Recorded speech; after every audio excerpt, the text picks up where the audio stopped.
We're getting back on track here with Kathryn and Emily, but as you know, we won't stay there for long because this is the Going Off Track podcast.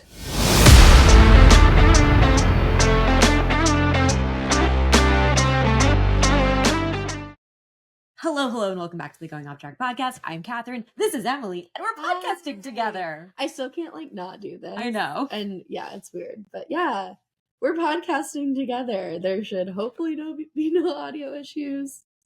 Maybe. But yeah, we're sitting in Miami post-race, post-announcements. Post-weekend. Post-weekend. It has been a doozy of a weekend. Let me tell you.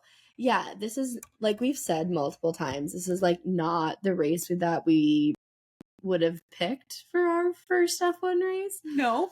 Gonna be honest, don't think I'll be back for a while. Miami's great, lovely. Me and humidity and rain just are not besties. And you're probably thinking, you live in Texas, there's humidity. But not quite like this. It's kind of insane. But yeah, overall great experience, super fun to see. I think the venue was fine. Mm-hmm. I just think it was the race track itself. We've talked about this. We don't love Miami. Yeah, Miami as a track is and continues to be not my favorite for a bunch of legitimate reasons. Yeah. And the fact that they have extended the contract for Miami to when I will be 51 years old. It's too That's long. That's the only way that we can actually get something good out of that, in my opinion, is for them to change up the track configuration. And I understand that there's only so much you can do with the constraints of where they are and around the stadium and everything, but this track sucks. Yeah, I mean, unless we have a hurricane weather and there's just mass chaos and tire changing constantly, I don't think we're going to get a spectacular race. But we have also said this a lot. Not every race weekend can be incredible or amazing. And also, the only reason why last year's Miami race was exciting was it was Lando's first career win. And all of the other Miami races, which there have not been very many of, this is what, the fourth? Third, have not been great and will probably continue to not be bangers unless we're gonna have rain that they expected might come and then just didn't come. And we were all waiting for the rain to come and it didn't. Yeah, and I think this is just, really shooting down all of my hopes and dreams of having a Chicago street race. Yeah. Maybe, in 2042, but I'm not holding my breath on that one anymore, which is really unfortunate. No. And then other things is I would not take a red eye from Phoenix into Miami on the way in, especially since I very optimistically, for some reason, thought that I would be able to sleep on the plane, which I did not because I can't sleep on planes ever. And so I spent all of Saturday running on about 45 minutes of sleep, which honestly, I've had more caffeine over this whole weekend than I've had in the last 7 years. And at some points I did think I was about to pass out. Yeah, I would probably plan this better so it's not in between a million work trips. Yeah, you're pretty slim these next couple of weeks. I got off a 5 a.m. flight and then celebrated my brother's birthday. Happy birthday, Ellie. Until 3 o'clock in the morning. And then that night I went to bed at 10 and I woke up at 2 to get to the airport for my 5:04 flight. So, and I was on the plane while that was all happening, trying to sleep. To say that we struggled coming into Miami is an understatement, but we did it with good reason. Yeah, and while the adventures of getting to the track was just a hot mess that just, it was not great.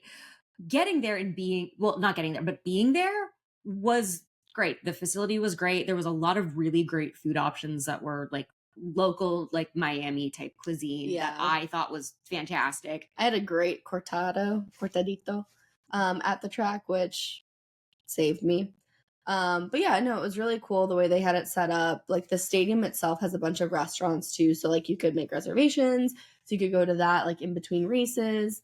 There were a ton of really cool pop-ups. There were a ton of houses, cabanas, booths. some were only for private parties, but then like the Kettle One house, like you could go and get an espresso martini with Kettle One. And yeah, just some really cool fan experiences. Heineken had like fan viewing areas that you could go and watch the race from pretty close up. But yeah, overall, I think the venue, not the track, was good and Yeah. well laid out. A ton of people. They had water filling stations, which was really cool. Every 5 feet, there was a water filling station. And as two people who consume a lot of water, especially like as we're recording, it was like, that was really nice to have. especially for all of the humidity, even though it was like raining and then 5 minutes later it stopped raining. You get very thirsty very quickly. And so it was great that they had all of that available. The food prices were a little high, but I think just maybe it's just like being Americans and being used to like going to American sporting events and paying those prices. I wasn't really shocked at the prices, even though I know that there were some things that were considered high. I know that people were talking about like Italy prices, and the Italy stuff that was there was high, but Italy is also always high. I think though, like the alcohol was really high. Like I looked at the espresso martinis at the Kettle One house and it was like $27 for an espresso martini. Okay, that is a little much, like, but I get it. You could probably pay that in LA. Yeah, I don't know. Not in Scottsdale, but I mean, $30 for a cocktail at a sporting event seems a bit egregious. Yeah. That's and just me. The other thing that I thought was really interesting is they've been, every race boasts about like the massive attendance numbers, and they announced the attendance numbers for this race at 275,000 for the weekend, which I honestly think is low. And there were not great crowds when we were there on Saturday. It was really weather was also like a factor. Weather is always going to be a factor, especially at an outdoor event. But I think it's telling that the Miami Grand Prix did not break records with attendance. Well, I think Miami in general is more like the attendance record for a U.S. Grand Prix is going to be COTA. Always. Because Texas is more affordable.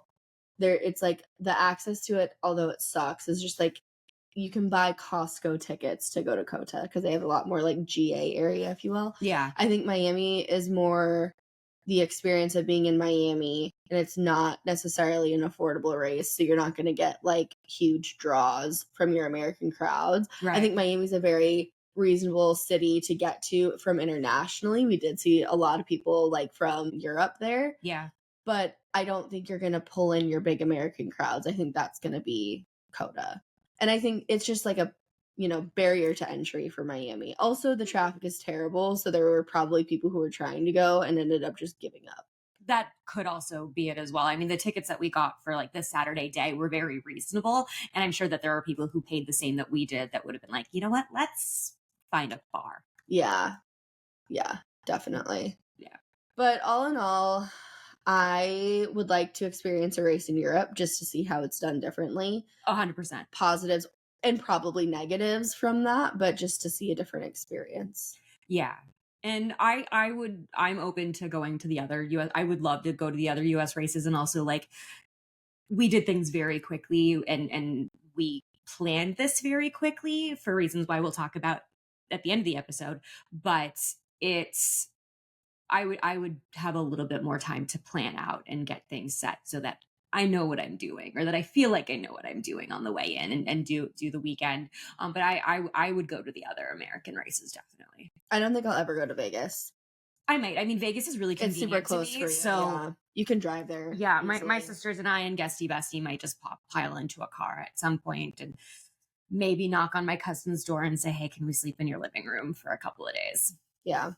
No, I don't have any desire to go there. Just like, I mean, I love Monaco as a race, but like I have zero desire to go and watch the race there either. Oh my God. Speaking of Monaco, so my dad sent me this article earlier in the week saying that Miami is the new Monaco of the US.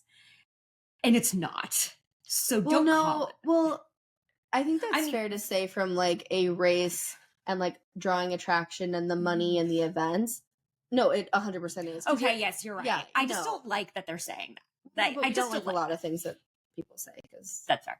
But we just have I think that's a very fair statement though, because I feel like Vegas is If you're in a talking whole nother inaccessibility and yeah. the ability to watch the race via a boat. Well, not just that, but like the marketing events. Like we were even saying, everyone's in Miami this weekend. They're doing a ton of like influencer trips and brand events this weekend because Miami is like a big deal, and I think it's a more accessible race to do that at than like Vegas. Like, yes, there will be a lot of people in Vegas, but I also think it's just not a conducive environment to have all of the events like they have this weekend. Yeah, I can agree with you on that. Yeah. Yeah.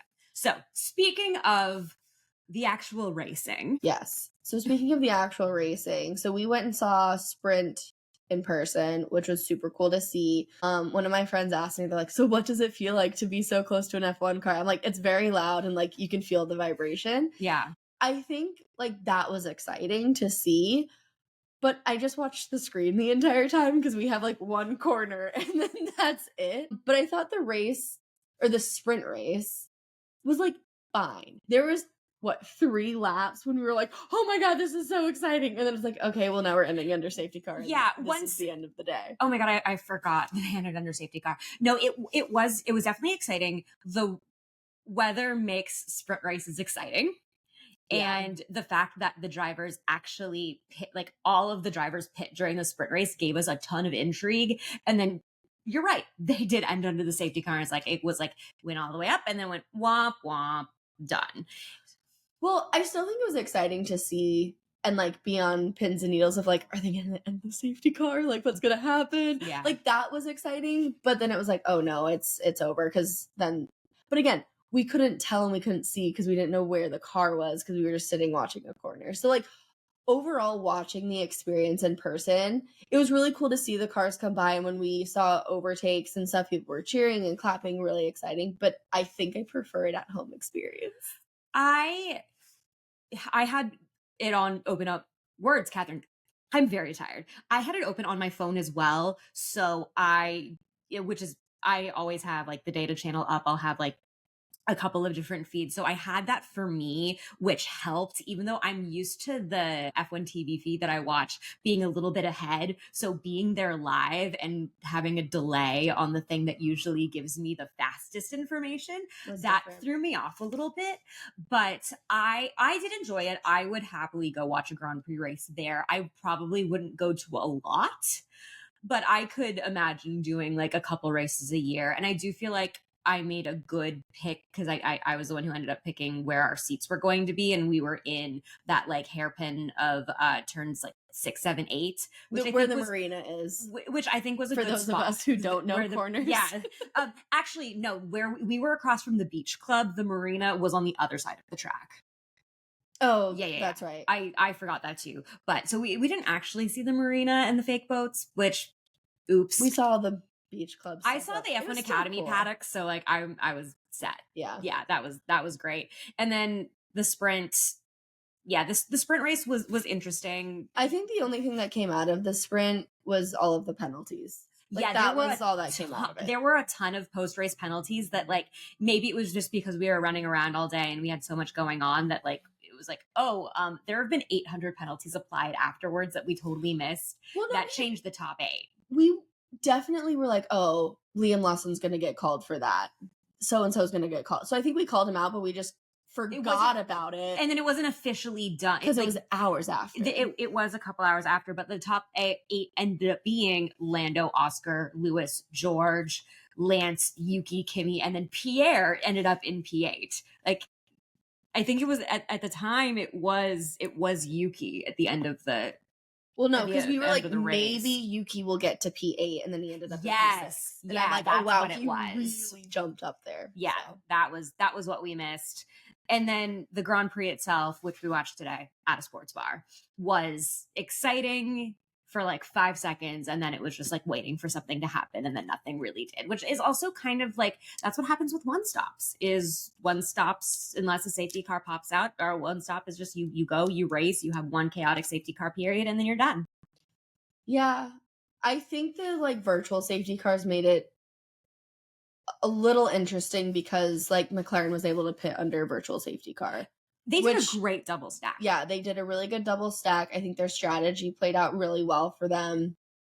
And Oscar was just gone for most of the race. Yeah, it was really kind of a race for like 5th, 6th, 7th, and 8th. It was a race But between that's the still, Ferraris. right, but that's still like, I want to see that. If this TV direction was only like, let's see who can overtake to get 15th place, I would have been upset. But I do think there was good racing. I know it wasn't a perfect race, but I think there was really good racing coming out of like the Williams and the Ferraris and fighting for like the middle points. Right. I think those are really, it was good racing. We saw a lot of not a lot, but like a lot of fighting, let's say, because there weren't a ton of overtakes, but there's a lot of fighting between like, there were attempts 5, at 6, overtakes 7, that and were the bar is low. It gave us something. And like everything that was going on with the Ferraris with, you know, Lewis versus Charles, and not really versus Charles, but like who's going to be going ahead, who's going to have a chance to, you know, overtake, having, what was it?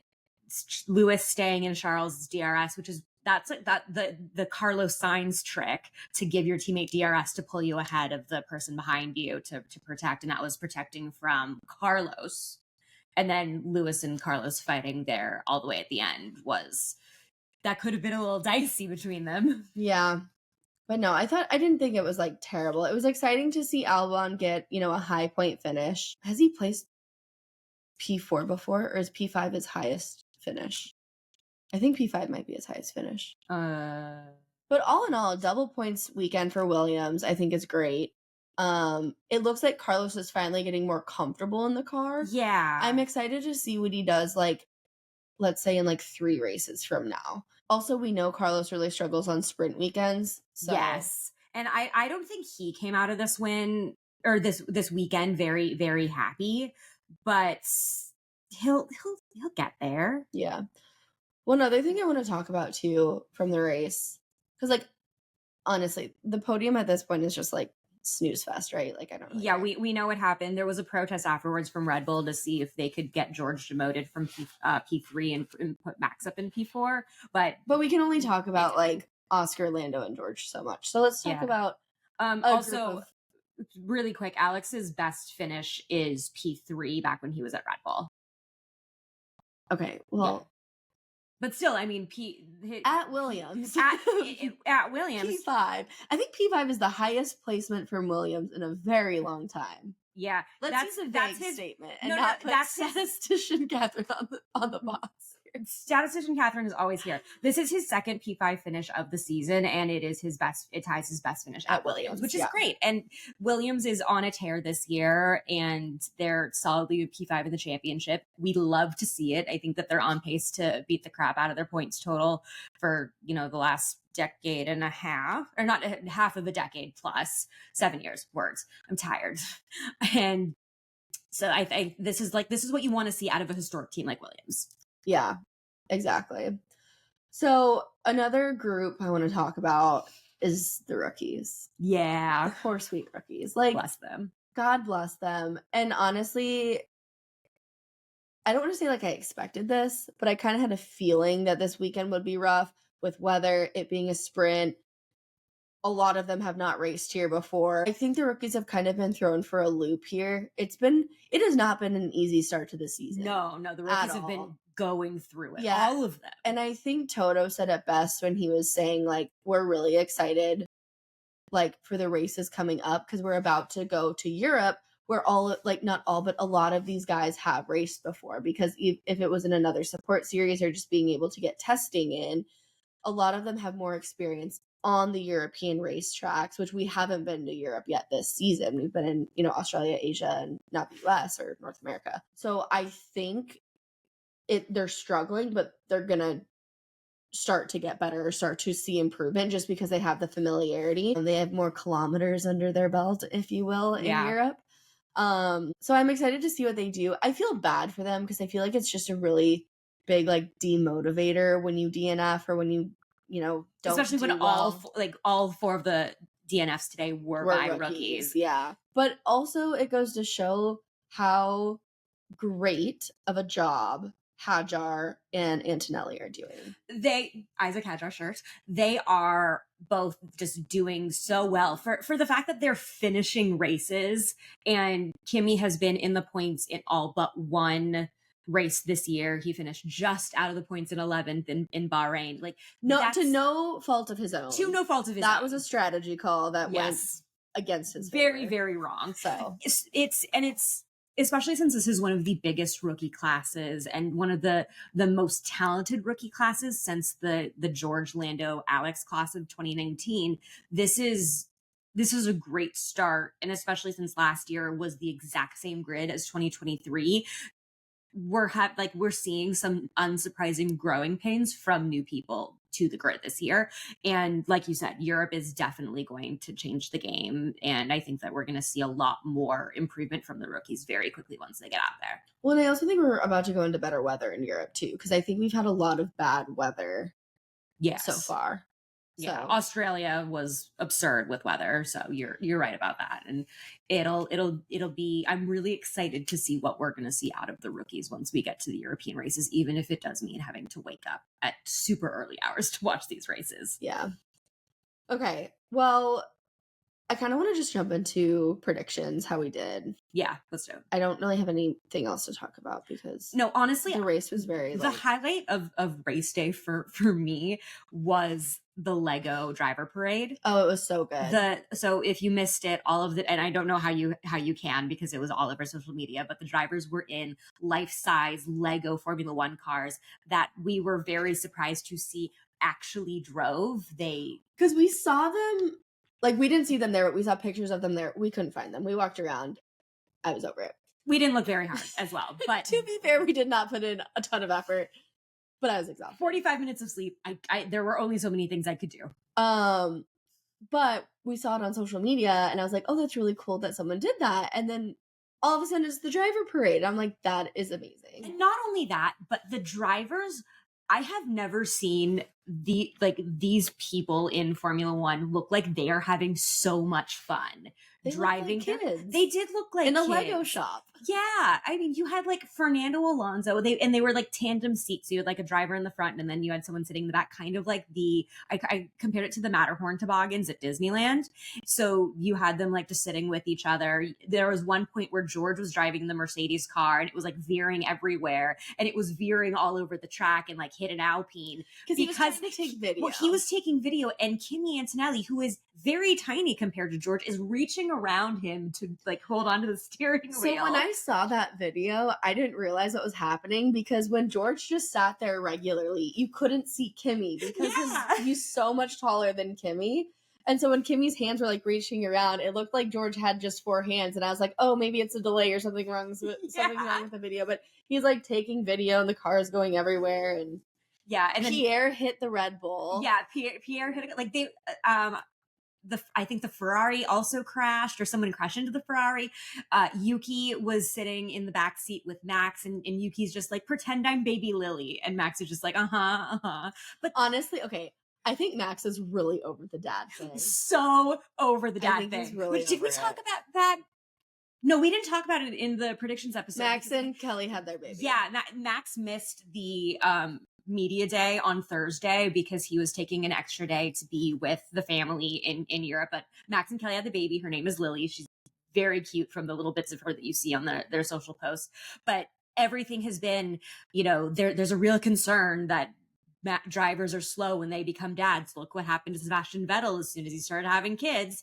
And Max is like, who got pole? Oh, that's me. I think we're fine on the speed thing. So Max is just like, I'm going to go back to Monaco and spend some time with my kids, and then I will see you all in Imola. Yeah. Okay. Let's get into our predictions because we did pretty terrible. It's garbage prediction weekend. Yes. Which is really unfortunate because sprint weekends, we have a lot of points that we can pick up and we just dropped. And there were points where we were actually very close had the clock stopped 5 laps into the sprint race. Yeah. Or things like that. I get this. Okay, so for the sprint poll, I love that we're both wrong on this. Absolutely. It was Kimi Antonelli, so he is the youngest pole sitter in F1 history. By a lot of years. Yeah, 18 years old. Super exciting. He had a killer lap. Yeah, and he beat Sebastian Vettel's old record, and like Sebastian was like 20 years old in a handful of days, and Kimi just turned 18. I think they said like 60. No, he got his driver's license 66 days before his first pole position in Formula One. Yeah. I know it's a sprint and sprints don't matter, but like this is huge, and that was that was really fun to watch and to be able to see that. I mean, it was like 5 seconds because he did a really bad job of starting. But hey, you gotta learn from experience. He will learn. So yeah, okay, so you had Max and I had Oscar. So yeah. Oh well. Oops. All right, so sprint podium under safety car was Lando, Oscar, Lewis. And we were not even close on this. You had Oscar, Max, George. I had Oscar, Max, Charles, who didn't even make formation laps. Yeah, he did an Isaac Hadjar and just couldn't make it to the grid. And it's weather. It's weird. It happens. It just sucks that he was like a sacrificial lamb because right after that happened, they're like, "Oh, it's too dangerous. Like we should stop." Right. That's the thing that's the really other part. annoying. Yeah, like if they wouldn't, like in reality, they probably should have held the start, and if they did that correctly, he would have been in. He would have still been able to race, and he qualified pretty well too. Yeah, that's the thing that sucks about it. So. Yeah, and then P8 was Pierre after 1,000 penalties. Right. You had Lewis, I had Alex. So, yeah, we tried. Whoops, I was very wrong, but we tried. And I forgot that Lewis does well in sprints and doesn't do well anywhere else this year because the Ferrari is tough. Yep. And then for the actual race, so this was the only point that we got this weekend. I picked Max, and it was Max, so I get 1 point. Kathryn had Oscar. And then for the podium, it was Oscar, Lando, George. Neither of us are trusting George. And look what he does. Yeah, you had Oscar, Max, Kimmy. I had Oscar, Max, Lando. There was a point where it was Oscar, Max, and Kimmy together in the podium positions very early, and I was just like, go away, Lando. And then Lando overtook Kimmy, and it was over. Well, Kimmy also got screwed with the pit. Yes. Well, George and Kimmy did not pit well today. It was both over 4 seconds, which is not a lot of time. The problem for Kimmy is Kimmy got held because Carlos was coming down to make his pit stop. Right. So Kimmy, being extra conscientious of what happened during the sprint when Max crashed into Kimmy when he was released unsafely, which is why Max got a massive penalty that took him out of the points in the sprint race. They had to hold Kimmy in order for Carlos to pass before he could leave the pit box. Right, so it was a bad pit. It was a bad timing, yeah. but it's nothing that they could have controlled. It was a bad pit. I mean, it was a shitty pit, but it wasn't anyone's fault. And then for P10, Yuki ended up in P10, which I think he did a great job. He had a 5-second penalty, and he was able to create distance from Hadjar behind him to maintain P10, which I know it's like he's in a Red Bull. We should be more excited, or we should be not excited that he just got P10 and hold him to a higher standard. But I think that goes to show he is a very skilled driver for being able to create that distance to ensure that he maintains the point. Yeah, especially because there was a point going into the last couple of laps where Isaac was moving into the P10 position by virtue of being under 5 seconds. And I think he ended up being just over a tenth and a half behind getting to make the switch, which would have given me the point for P10, which I will forgive Isaac this time, but we'll see. Okay, so biggest surprise of the weekend. So you said double points go to Haas. Nope. No, but double points did go to Williams, which is really exciting. So they're 17 points up on Haas. The gap is spreading. The gap will close up as we, assuming. I mean, Ollie Behrman was out because of a power unit issue to no fault of his own. That triggered the first virtual safety car of the race. But yeah, it's the battle is still going to continue to be fun. But yeah, they I don't think it's going to be much of a battle, though, because if Alex can continue to place in the upper 5 for points, I don't think Behrman will ever be able to do that. I don't think Ocon will be able to do that. I mean, maybe as we get upgrades and stuff, but I really don't think they will be able to consistently place that high where I think Alex can. And I think now that Carlos is getting more comfortable, I think we'll, continue to see Carlos qualifying P5, 6, 7, getting P6, 7, 8. And when you have two drivers capable of doing that consistently, there is no fight. Yeah, no, you're right. Honestly, I think the fight with Haas is really going to come down to Aston Martin. who's currently P7 in the championship with 14 whole points. Yeah, they picked up a crap ton because Lance got and Lance was gifted points this weekend. Lance gets points somehow, but yeah, I think Williams might end up being in that P5 no man's land where like the past couple of years, P5 has just been like, we're just here, we're not battling in the top 4, but we're not in the bottom half of the grid, and that might be Williams this year. Honestly, too, though, something to consider is if Ferrari can't figure out upgrades and push themselves, that Williams could take a lot of good points out of them. take a lot of good points out of them, and Max can't continue to hold the entire Red Bull team. Like, I know he said Yuki got a point, which is great, but he's gotten 2 points, maybe 3. Yeah. So, well, no, he got some in the sprint too. So, okay, Yuki is attempting to contribute. Yeah. Let's just put it that way. The thing about like right now is Ferrari's got 94 points. Williams has 37. So there's that can change. There's a big gap, but yes, that can change, and that can change relatively quickly. Look at how Alpine shot up last year after a double podium, which I'm not saying it would be lovely to see a Williams double podium. That would be so great. I don't even need a double podium. I just want to see one of them on the podium. Yes, too. But I think that we could have some really interesting Ferrari Williams battles this year that's gonna be pretty cool. Yeah. Okay, so my big surprise was that we get to meet Toto and Susie. I'm gonna give myself half credit because Toto was there at the premiere. If you guys didn't listen to our prediction episode, we went to the world premiere of The Seat, which is the new Kimi Antonelli documentary, which is live on Netflix today.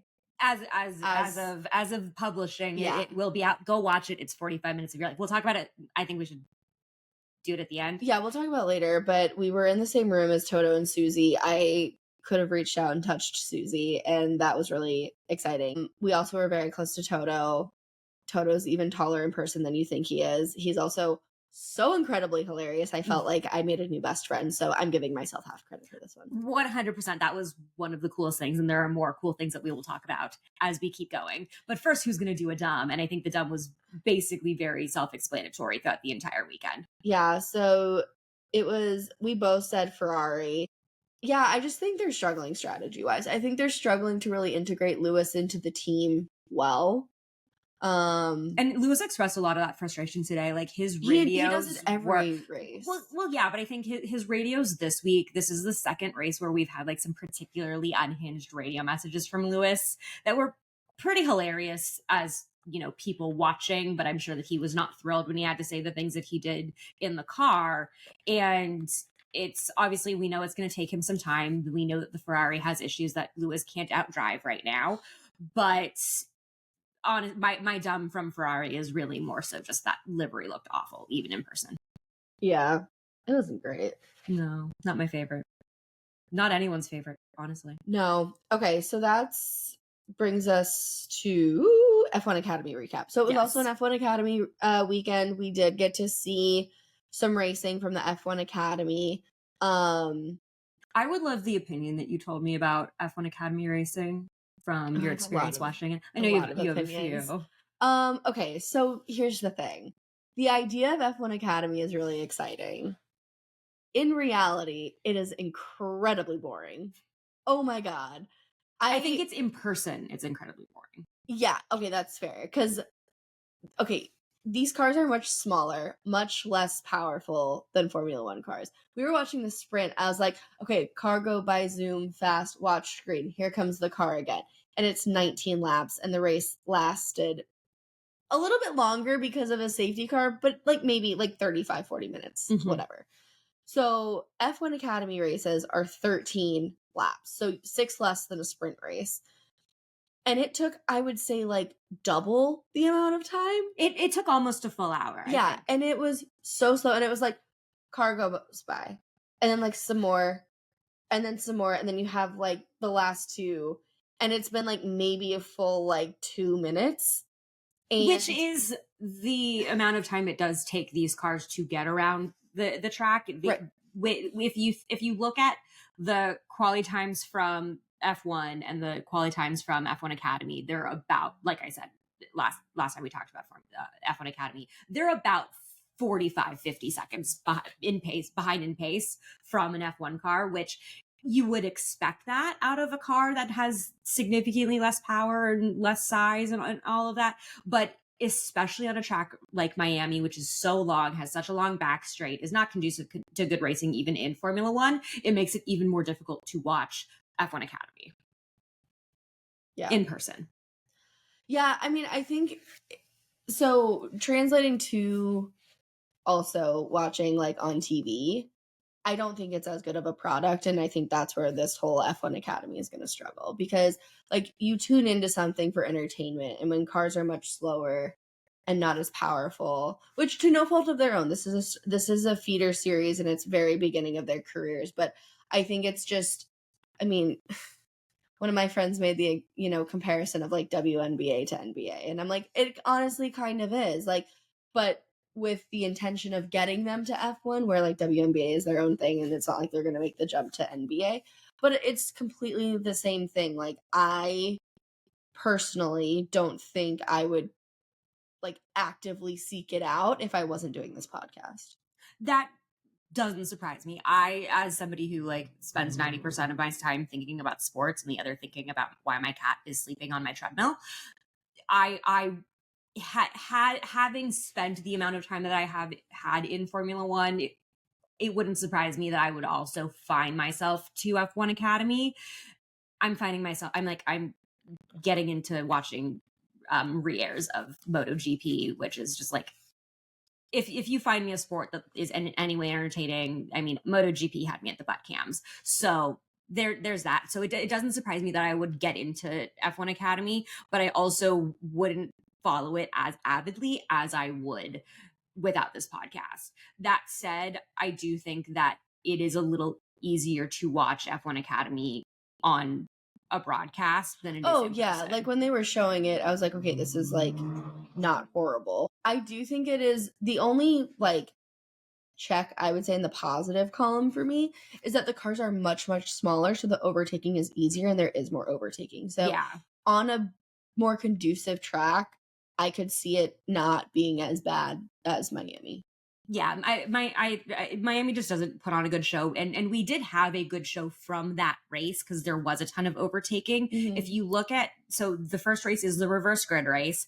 We had the podium was Dorian Pon from Mercedes, Alicia Pomolsky from Red Bull Racing, and Chloe Chambers from Red Bull Ford.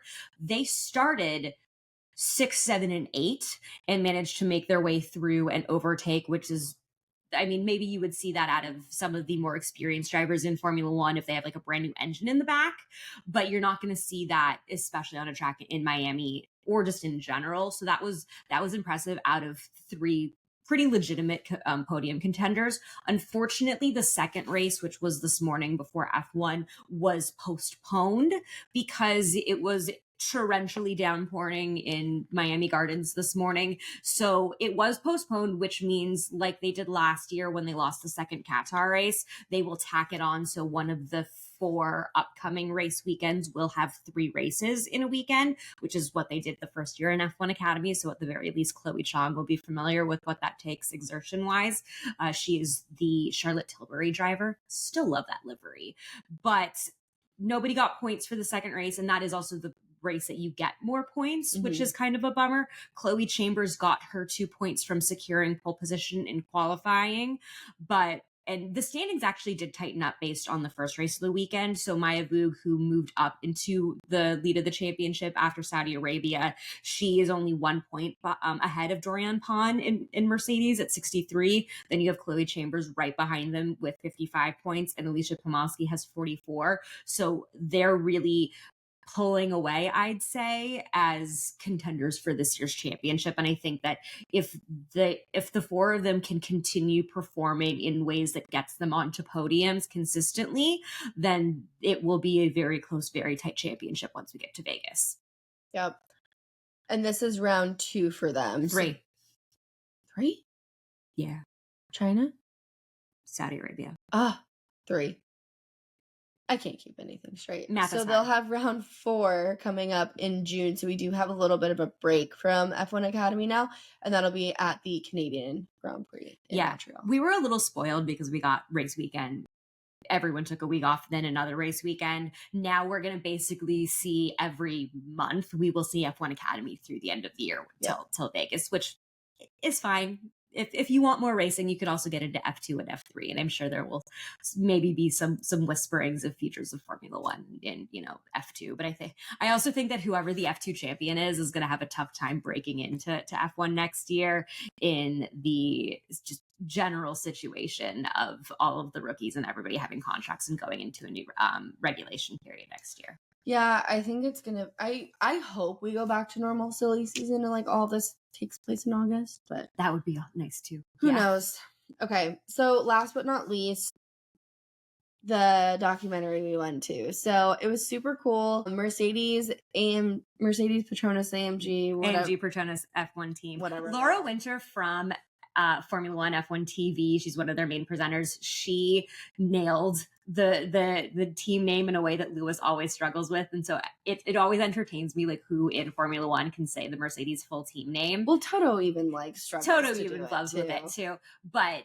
And she kind of hosted the whole event, and I think she did a great job. There was a Q&A afterwards that was. You're cutting ahead. I'm getting ahead. I'm sorry. No. So the Mercedes team in WhatsApp hosted this event, this world premiere, because they produced it. It ended up, partnering with Netflix, so it will be on Netflix now. May 5th, so today. But they also did a really cool event, kind of to kick it off. They had a really, cool display. You could create your own driver intro, which I thought was hilarious. And they had some, cool WhatsApp artwork. They had a big display of cars because Kimmy used to play with cars. So they kind of lined them up. And we saw race suits and helmets. And they had fun lime green drinks for WhatsApp, which is really cool. And then we got to watch the premiere, which was the world premiere, which was really cool. And then also do a Q&A with Toto, hosted by Laura Winter. Bradley was there. Bradley Lord. So God bless him. He's the head of communications. He's the one who does the Sky Sports interviews when Mercedes does it, because Toto doesn't care to do them anymore. And Bradley Lord and James Vowles are like birds of a feather of a sword, or two sides of the same coin, where James can go on long-winded talks about physics and we're just like at the edge of our seats listening to him, and Bradley Lord will talk about the team strategy or whatever the Sky pundits ask him about, and we're just like, can we just go back to Martin Brundle's commentary, please? Which is to no fault of Bradley Lord's I think it's because we miss Toto. I honestly think that it's like I'm like, oh, it's not Toto, it's Brad. It's Bradley Lord. Yeah, but he has a lot of things to say and says them in a lot of words. And so he was there as well, along with Gwen, he is the head of their he's like their young driver scout. Like he's the reason why Kimi Antonelli was on Mercedes' radar. And then, of course, Kimi Antonelli was there. Yeah. And he is as small as he looks. He is. And he looks like he's 12, not 18. So yeah, he came in late because he was stuck at the track, and Miami traffic from where the track is to where the event was in South Beach was quite a distance. So he had his own like grand entrance into the Q&A. He had some fun answers to some fun questions, and like, oh my God, he's just great. Yeah, I would say like the big takeaway from the Q&A is how young they're scouting people in karting. Yeah. So Gwen found Kimi. Well, you guys will see this in the documentary. If you watch it, you should. Which you highly should. Like I said, it's 45 minutes of your life. Watch it, enjoy it, fall in love with this kid. But yeah, he found him when he was like 11, and then they really started talking and signed him to the, development program at 12. So that was like my big takeaway of how young they're actually getting to these drivers. And also like going back to F1 Academy, why we're probably not seeing more women in F1, or why we haven't, because karting at that age is not like a thing on the radar. Like Susie's expanding it and working on that, but I think that's really telling of like women who are now getting into F1 Academy they're like 20, and that's like almost too late. Well, so the F1 Academy age range is 16 to, I believe, 22, 23. So and we're getting in, like they're getting in these really young kids who are just getting into single seater within the last couple of years. Like the grassroots efforts that F1 Academy is focusing on, along with like getting exposure to single seater driving, is getting more gender equity into karting, which is why they have the Champions of the Future Academy and all these things that they're working on to get more little girls into karting as well, which is that is where you get found, and you get found early. Right. Is, yeah. is So that's there. what yeah. So that's yeah, that what I'm trying but to make and the point of. yeah. And to your point is that they're not getting seen yet, and we're not getting female opportunities in Formula One because they're not. We're seeing older like people in a support series. Yeah, that's what I'm exactly. Yeah, I'm sorry. No, I'm you're so fine. tired. No, you're fine. But yeah, so that was a takeaway that I had. I also took away that Bradley Lord actually has personality, and he's hilarious. He can crack a joke, man. So can Toto. Toto, I think we all know his humor and his personality from Drive to Survive and the interviews that he does. It's even better in person. Mm-hmm. The accent like is so great. The dry sarcasm just it brings me so much happiness. Kimmy's dad was also there, which was really cool to see. Yeah, just cool to be in a room with really important people. I don't know how we got into that room. You're probably thinking like, why were you guys there? So this is like really exciting, but also soul crushing at the same time. And when you watch, you'll know why. We're actually in the documentary. Yeah. So like the mind-blowing part about, so backing up a little bit, is they reached out to us during the off season, and they actually made a little bit of effort to reach out to us because it was the off season. There was no news. I was not very closely checking our email account. And so they DM'd us on Instagram, and Emily's like, you need to look at the email. No, I was like, Kathryn, someone just DM'd us asking like if we've seen an email because they're reaching out to like talk to us about something. And she's like, looks fishy, but I'll look into it. I'm very naturally suspicious. No, this is exciting. But and they're like, are you the rights holders of this clip? And this was a clip from the episode that we did after Lewis announced that he was moving to Ferrari, and we were going through the possible candidates for that seat, who would take the seat. And so they're like, are you the rights holders for this? We would love to use this in this documentary that we're putting together with this guy who's done a couple documentary sports things for Netflix. And we're like, yeah.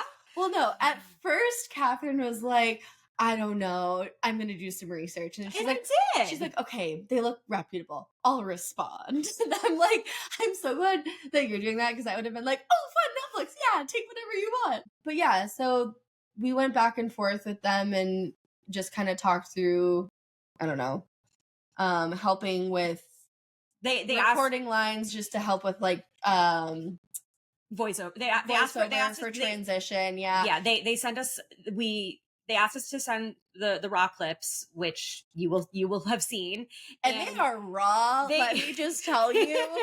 Oh my God. I have never been so embarrassed in my entire life. Like, I'm so excited. But when all of these people that we just talked about are watching this documentary, and I'm in my camo sweatshirt that you guys know I report in all the time, just slurping away on my Stanley Cup. Oh my God, I saw it and I was just absolutely mortified, which is the soul crushing part, because this will be on Netflix and all of my friends want to see this. But the other point is, the clip is us being very emphatically wrong, because we basically said, coming right out of the gate when they were throwing out names and like Kimmy's name was thrown around for the seat, we're like, it's not going to be him. Like, and in the full clip, it's like, he's going to go to Williams first. They're going to do what they did with George. Right. And then Toto was like, nah, we're going to screw this girls. verbatim say there's no way Toto's going to put a brand new rookie in that Mercedes car. And that's what he did. And he so lovingly in the Q&A said, against what all the naysayers said, we put a rookie in the car. And I'm like, hello, I am naysayer. And you slid down in your seat. I was like, I am naysayer.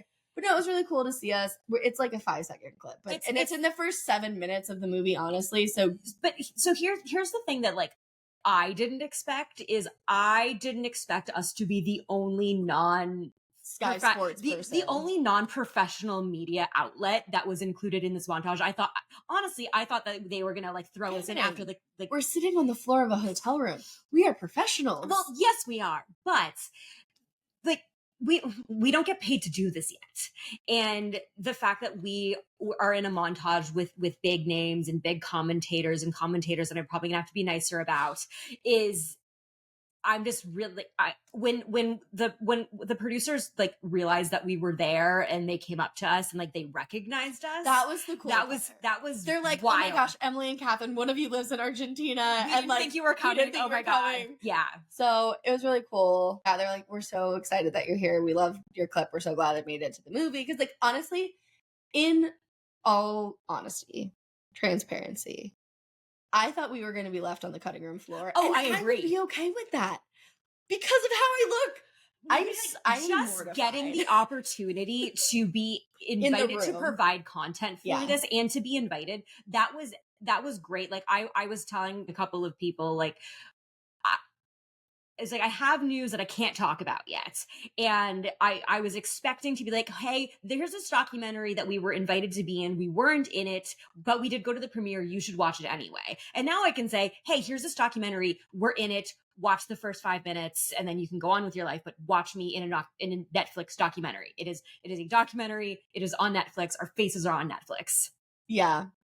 Also, I would just like to throw this out there for 0.5 seconds. So my cousin who lovingly pays attention to my podcast, when I told him that we were actually in it, he's like, oh my gosh, is my cousin going to look like a hobo on Netflix? And I was like, Tanner, that's so mean. And now I'm like, oh wait, no, I do look like a hobo on Netflix. So thank you for putting that in my mind and capturing that moment. Great. I love you. Yeah. But yeah, so watch it. It's great. We're in like the first 10 minutes of the movie. So if you just want to watch for, you know, my adorable face watch the beginning and this slurp from the Stanley, please watch it. It's really cool. It's 40 minutes. It's really heartwarming too. It was really well done. Yeah. And the way that they like, this is a big marketing opportunity for WhatsApp's partnership with Mercedes. Yeah. And I think they integrated it really well. And that Mercedes was willing to open up pretty unprecedented access to WhatsApp to an outside organization of like graphs and charts that usually when you're watching behind the scenes video from teams themselves or from Sky and other outlets that are all like fuzzed out and you could see actual, you know, feedback and data from the graphics and data, which is something that you really never get to see. So that it's a great opportunity for their marketing partnership and to really help. You know, Toto had to convince the Mercedes board to be on board with the idea of signing a rookie to replace 7-time world champion Lewis Hamilton. And I think that this is part of giving Mercedes that exposure, giving Kimi some legitimacy, showing Kimi's capabilities and how high his ceiling is, because he will be a world champion one day at this rate. Pretty probably. Yeah. I mean, look at Oscar. And Oscar's well on his way, and Kimi has had a really good start. So I think that it's really this is a really great formative piece of work for his very young professional motorsport career. Yeah, but all in all, it was really exciting. We can now say that we are in a Netflix documentary. And we're sitting on the floor of our hotel room in Miami, exhausted out of our minds. I hope we never change. I hope we never change. I'm pretty much set at this point. So my personality has long been established. And yeah, really quick, just we want to thank everyone at WhatsApp, everybody at Modern Arts and Nautical Media, the production companies behind this, including Diana, Megan, Kirsten, Jen, Susan, Stephen, Nick, Ian. I'm sure we're missing a couple of people. Everybody we met at the premiere the other night. Thank you for finding us and including us. And then I'm also going to throw out a thank you that I assume, because I think that Toto probably has at least a little bit of veto power, and that if you really didn't want us included in this, because we are a pair of no-name American F1 fans doing a podcast, like I think that if he wanted us cut, he would have done it. And so for better or for worse, he let us be in it. Yeah, and I also want to issue a personal, very heartfelt apology, Toto. I never should have doubted you. We never should have doubted you, Toto. But we were working with the information that we had at the time. We didn't have all your fancy charts, We did Toto. not have the fancy charts. And also this was when like Max was available and Carlos was available. Like there were at the time names that were available that might have been other options for them, and they actually show in the documentary how that became, you know, why it ended, like the conversations, why it became Kimmy, which is also really cool to be able to see. You got a lot of that with like Carlos's experience moving to Williams in the season of Drive to Survive. You get almost the same thing here. You do, and I think that I was a little bit worried when they announced they were doing this documentary that it was going to be a lot of the little bits of Kimmy that we saw on Drive to Survive, but I was really impressed with how they were able to like let the Drive to Survive Kimmy segment be one thing and let this be its whole other thing. Yeah, exactly. All right, well, all in all, I'm ready to go home and I'm ready to leave Miami. The humidity is killing me. But we are struggling. The sun was not kind. I am so sunburned in so many not so fun places, but I'm also a person who I go outside and I get sunburned. Like there's a reason why I am at home in my home inside indoors. Yeah, and why I'm so pale. But it was a fun experience all in all. Hopefully we have more of these weekends where we get to record together. It definitely is easier when we do this together. Like, not gonna lie.